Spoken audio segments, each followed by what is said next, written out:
You are listening to KSG Podcast. This is a short, crisp, concise, exam-oriented, edited editorial for civil services aspirants. In this podcast, we are going to talk about breakthrough in nuclear fusion. Source for the content is Amitabh Sinha's article for the Indian Express. Scientists in the United Kingdom have managed to produce the largest amount of energy so far from a nuclear fusion reaction, the same process that makes the sun and all other stars shine and emit energy.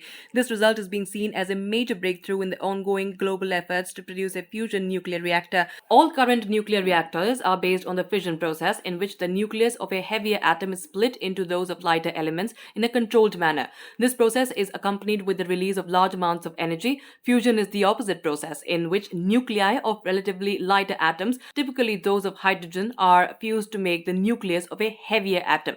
Much more energy is released in the fusion process than in fission. The fusion of atoms of two heavier isotopes of hydrogen, deuterium and tritium, for example, to form a helium nucleus produces 4 times as much energy as is released during the fission of a uranium atom, the kind of which we see in our nuclear reactors. Talking about the quest for fusion energy, trying to harness energy from fusion reaction is not a new endeavour. Scientists have been making efforts to build a fusion nuclear reactor for several decades, but the challenges are high.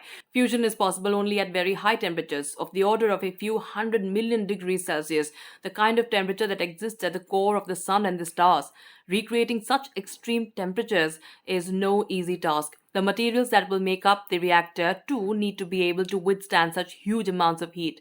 There are several other complications. At such high temperatures, matter exists only in the plasma state, where atoms break up into positive and negative ions due to excessive heat. Plasma, which has a tendency to expand very fast, is extremely difficult to handle and work with. But the benefits of fusion reaction are immense. Apart from generating much more energy, fusion produces no carbon emissions. The raw materials are in sufficient supply, produces much less radioactive waste compared to fission, and is considered much safer.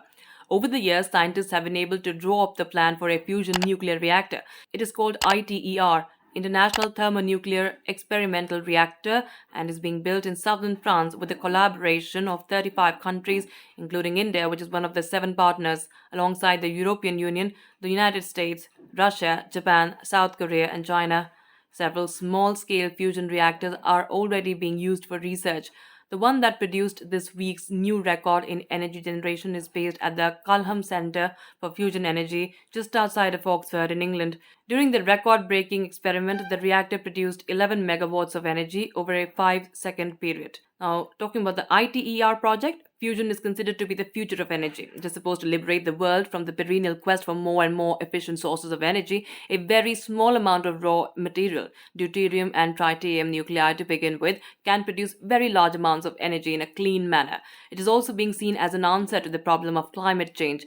In fact, in its early stages, fusion was also seen as an answer to the problem of climate change because it produces zero emissions. The climate crisis, however, has deteriorated rapidly and needs urgent attention, while a practical fusion reactor is still decades away. Building a fusion reactor has not been easy. The ITER project began in 1985, and the deadline for its first experimental run has been extended several times. According to the current timeline, it is expected to become operational only in 2035.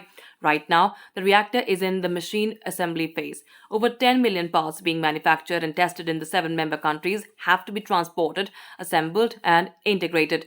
Still, ITER is only an experimental project. The energy it will produce, about 500 megawatts, would not be in the form of electricity that can be used. It will be a technology demonstration machine that will enable the building of futuristic fusion devices that can be run as normally as the fission reactors today. The deployment of fusion energy for electricity generation for our everyday needs might take another few decades after ITER becomes operational. India joined the ITER project in 2005. The Institute for Plasma Research in Ahmedabad, a laboratory under the Department of Atomic Energy, is the lead institution from the Indian side participating in the project. As a member country, India is building several components of the ITER reactor, while also carrying out a number of experiments and R&D activities related to the project. So that's it for this podcast. Thank you so much for listening. To join KSG India courses and to crack the IELTS exam, visit ksgindia.com. You can also get a PDF of this podcast on ksgindia.com. Thanks for listening.